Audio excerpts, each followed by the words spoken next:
I heard a quote. As soon as you choose you, everything else chooses you too.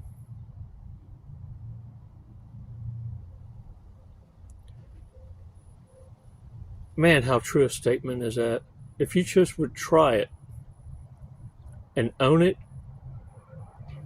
you'll also realize it was always yours. And that's the distraction the narcissist needed to get you to disown your own blessings, to not see them, to keep you blinded from the path you belong on. And they know they couldn't join you. They can't compete where they can't compare. And they're never welcomed to be sitting at the same tables you're invited to. You see, because people that sit at those tables, your own kind, can see right through them. And they can't wait for you to see what they see. But it can only come from you. It has to be your choice to change.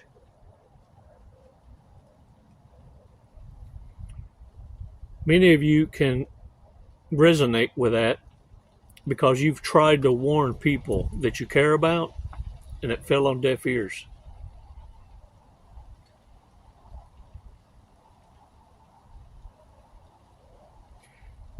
And even the narcissist knew the more you tried to convince someone, the stronger their bond became. It's why this is a journey that a select few will fully embrace and understand and know that once our Heavenly Father gifts you with this awareness, you can never take those glasses off and offer them to someone else and expect them to see what you see. It won't make sense to them. You're speaking in tongues.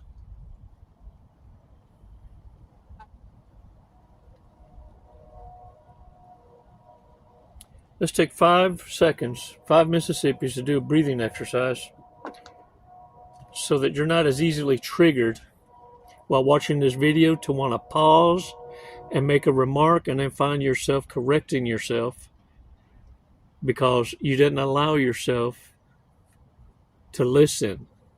No. Instead, you were distracted by hearing and you caught the feels.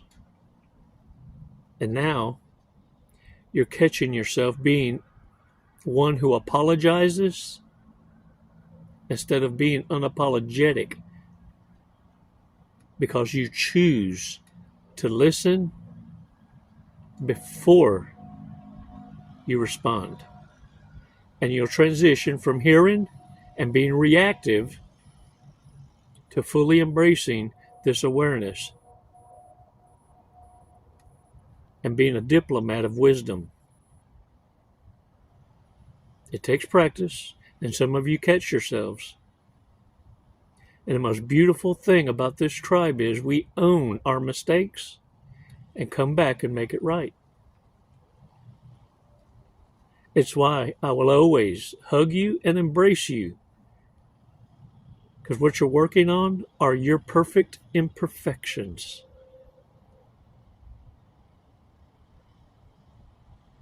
I see you.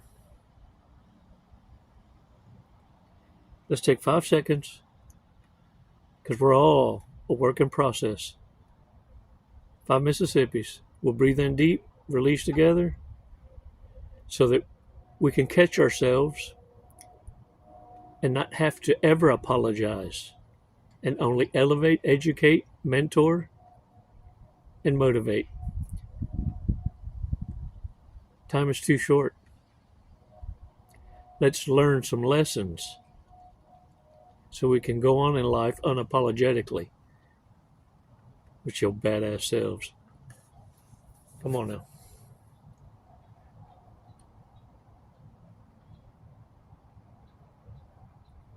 Release slowly.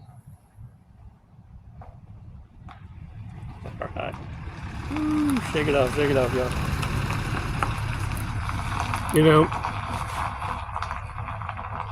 not to freak y'all out, but it almost seems like this, and for some of you, it's probably true. For many of you, your ex was your hitman or hit woman. No gender. You were in bed with the enemy. You were in bed with the one that was supposed to execute a contract. And for some of you, legitimately. But the thing is, they play the long game. They kill you softly. They need to set up a long-term relationship so that they're held blameless. Accidental, took your own life, you overdosed. I've always said my little brother didn't die of an overdose. He was murdered. Like many past loved ones that I question their death. And the thing is this. It's like the clan is a sleeper cell. And it's a business decision to go active, to activations, the clown chakra. And what that does is the goal, the end game, is to cash you out so that they can have a reset in their new life. Put it this way. Your life insurance is their startup cash. Your replacement has been found, but they're deadbeat. But they got a solution. But it's going to require pillow talk to convince the deadbeat to do the deed so that they can remain harmless. And for many of you, you foiled your own plot, your own demise, because they talk too much. They give too many hints. I'll tell you how I found out. Because they can't keep their mouth shut. They don't know how to cállate la boca. Same applies to narcissists. So if you learn to listen and not hear, you'll catch conversations with folks that not ought to know so much about you, but all of a sudden they bring up knowing how much you're worth dead. They know about your policy. And on my way out, get this, on top of letting her know, look, because she was in the middle of that monkey jump, she thought she was winning when she's losing. Well, right in the middle of that monkey jump, before she let go, I let her know, I said, look, I'm going to retire in about 1.5 years. No, I lied. In about a year. I said, I'm going to retire in about 1 year. And I think I've got the beginning stages of dementia. She want to let go of that swing. What?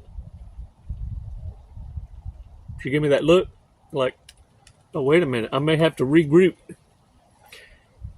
Narcissists, I know this, sociopaths, psychopaths do not want to be in service to someone sickly. But depending on the severity of the ailment, and since the plan to unalive me didn't work out, I mean, I foiled every plan they had. I saw it coming a mile away. It disrupts their plans, and they have to recalculations. But I already knew she was overcommitted. Couldn't turn the hands of time. And the thing of it is, they hate you because all what you speak on your way out is prophetic and begins to happen. You're going to miss me. You're going to miss me. Hey, on your way out, you sure you don't want to kiss me? Because you're going to miss me. Yeah. Those little triggers is what haunts them. See, what you don't understand is if you did it right in the relationship, you did your part. It's why you're blessed with being able to sleep at night. You're not shadowboxing. You're not having nightmares. You're not being reminded so much of the greater qualities of a narcissist in a relationship because they had none. What you're reminded of is you were the only reason it worked out. And so letting go is easier on your part. Acceptance is the first part. Because that's what opens the door to the reality. And now what you understand full well is, for the narcissist, reverse narcology is a polar opposite. They are reminded and re-romanticize all the good things. And in their world, that was 95% you. And that 5% were your perfect imperfections. Can I get a what?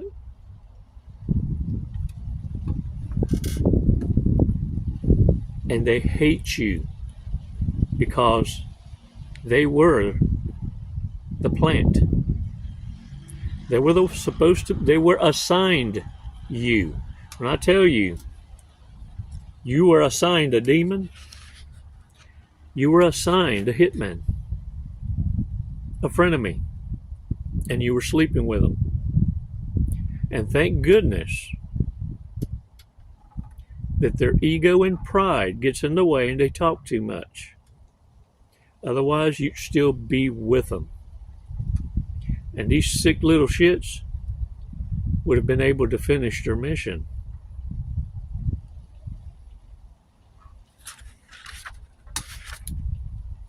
What I want you to do is continue to hold the line.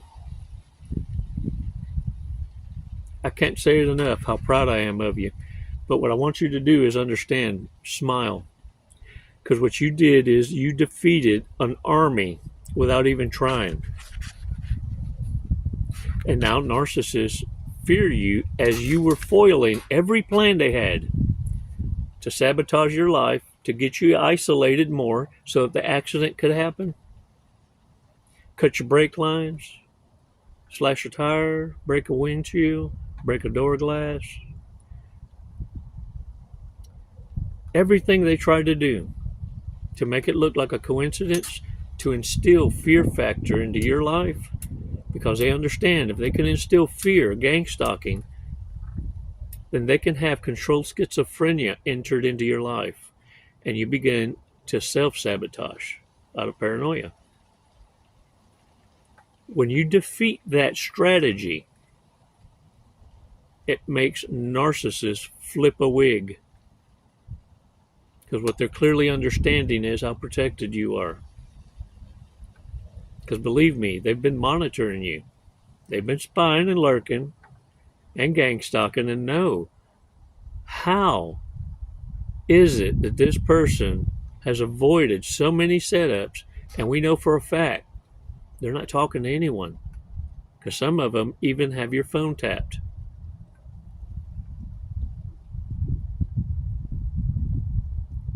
And you're still defeating them.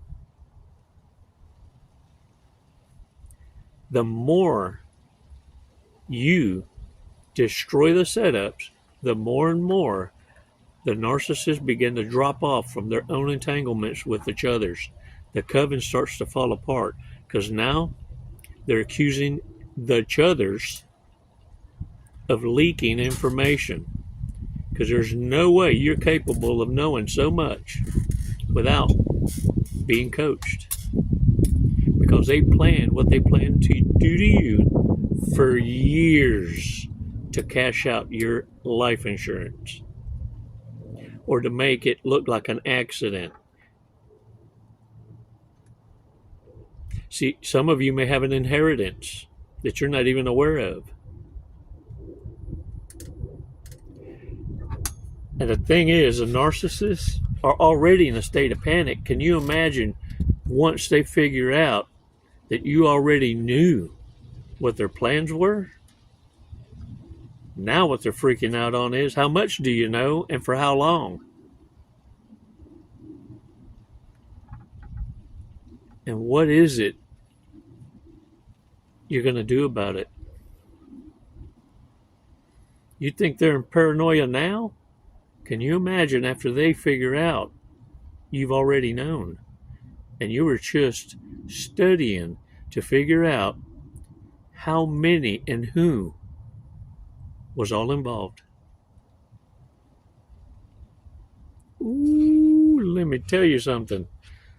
But this is why I need you to be super, super careful. Because what happens next, pay attention, stop what you're doing, look at me. What happens next is they're going to send someone to come in and they're a romance cleanup. It's not coincidence. They're going to send someone, a cleanup connection, to romance and make it look like coincidence. And this is how you protect yourself and defend yourself. Because, one, if you follow your intuition, your discernment, it's not going to feel right. It's going to feel like over-exaggeratious to want to meet you. You know what I'm saying? Too ambitious. But if that happens to elude you and you don't want to even have to think about that, because some of y'all might be thirsty for attention, peopling, you ain't figured it out yet. But if you have, you can sense the thirst. The best way to circumvent any of that is to make it an ethos as a warrior to never allow anyone to introduce themselves to you. If you didn't make the introduction, no one's welcome. Doesn't mean you have to be rude, but you're gray rock. And with narcissists that are strangers wanting to make the introduction, their welcome is the smile test. So when someone smiles at you, making eye contact all the time, and you don't smile, it screams to the narcissist, you're not welcome. If I didn't smile, or if I didn't, you're not welcome. And among men, you see cowards and men gesturing. This is a coward, untrained, naive. This is a warrior. Cowards show their neck, the most vulnerable part of a man. The warrior says, I don't trust you, but I see you.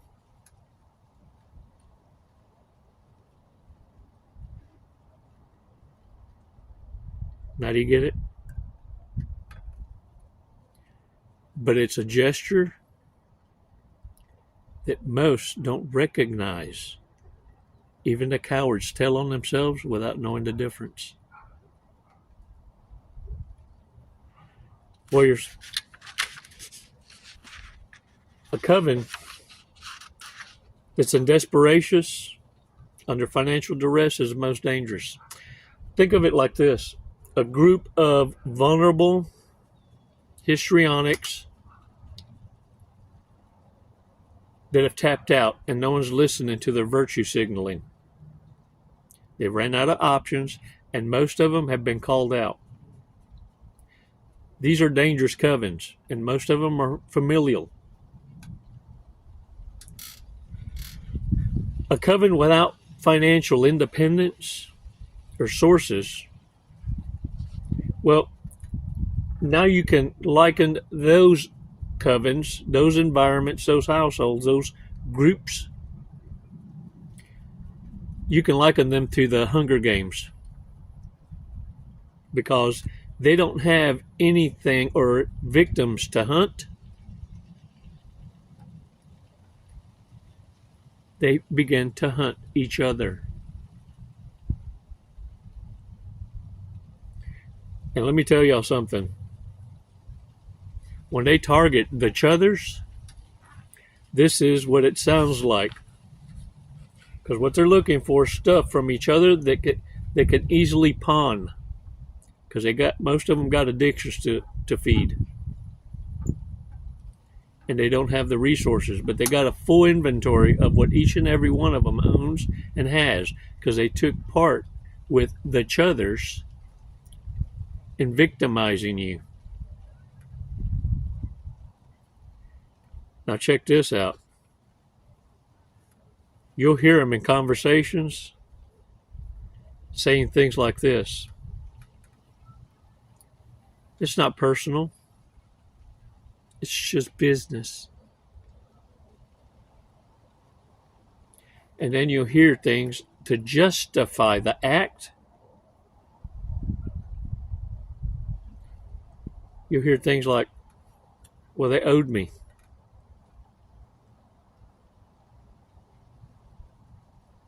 Or, well, they didn't buy it. They inherited it.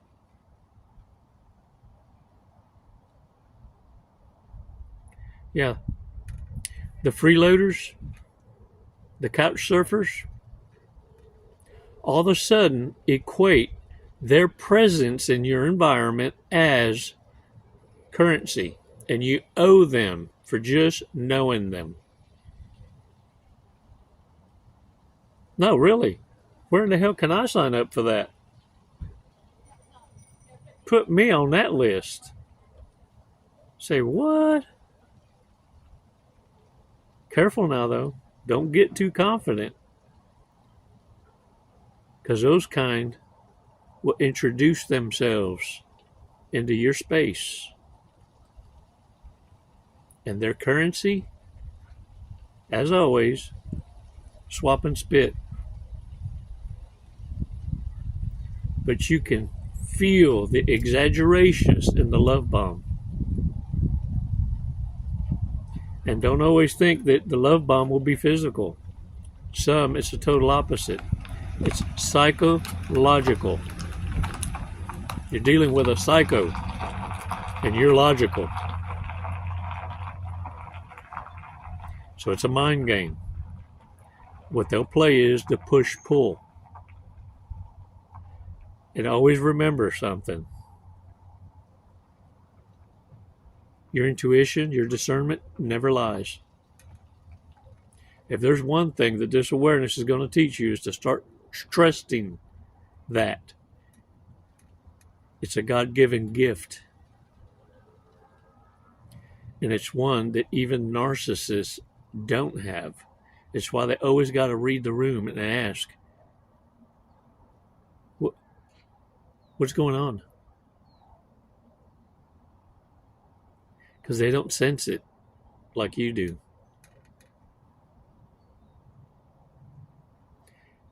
You can tell the lost, the cadavers, because they're always asking you, what should we do? What are you going to do? I'll follow you. Shh.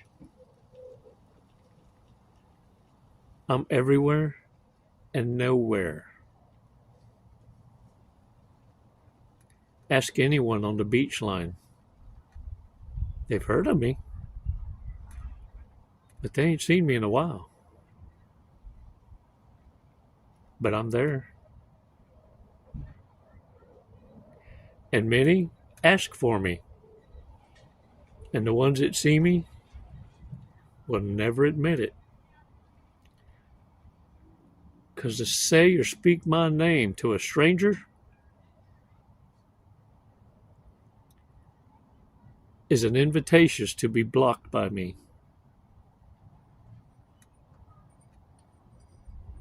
You see, that's when you know what you're worth. Because you're defended in your absence. Can I get a what? Narcissists hate the fact that in your circles, no one can invite themselves in and you protect great friends. That's what cállate la boca means. Shut up. You talk too much. If somebody wants your phone number, if Chico wanted you to have it, he'd give it to you.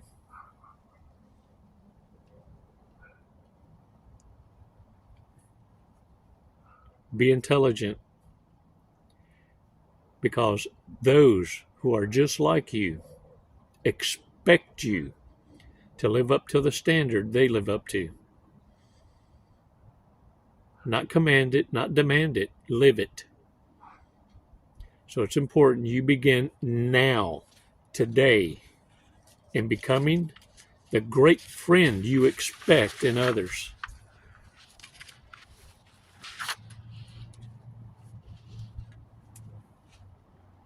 And by doing that, you're choosing yourself, and you'll find everyone else choosing you too. Try it. Own it. Get it. Because it's always been yours. Smile, warriors. You're badasses. Numero uno. You're no one's emotional tampon, and you're not here to provide someone with a lifestyle they can't even provide for themselves. Send them on their way. Eventually, they'll figure out how to wipe their own ass. But that's not your shit show. You're not here to raise the insufferable. You're here to manage them and profit from them, but never invite them home. No, sir. Yeah. They're here for your entertainment.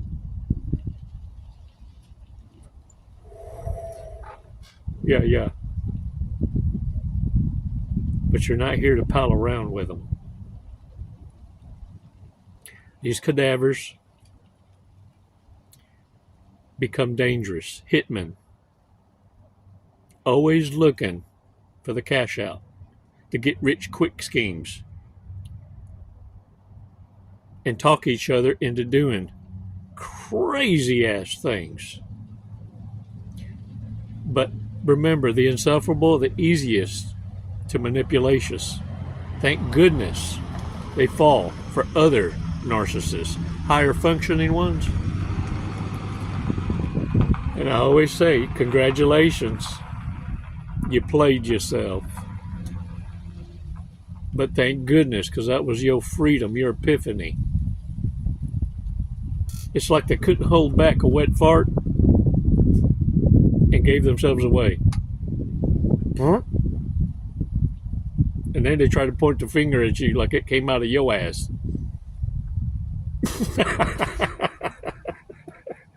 Dang it, man. Woo. Hey, let's read today's fortress cookie.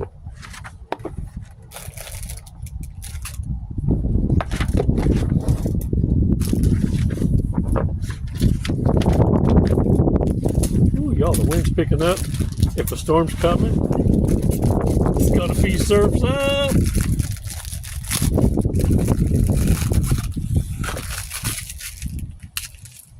Bring it on, bring it on. Be assertive when decisive action is needed. Don't hesitatious. Don't let the door hit you on the ass on the way out. You need to be the one leaving. Because a narcissist will stay until they get kicked out or you leave. What they're not banking on is there's nothing you got that's worth dying for. And you're willing to leave it all behind. Because you created that. And you can do it again. It's never too late to start over.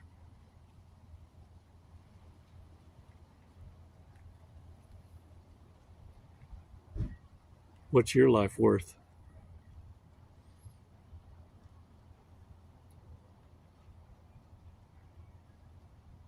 To me,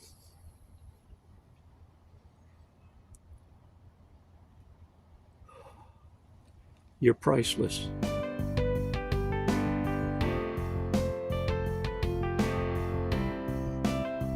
Choose yourself.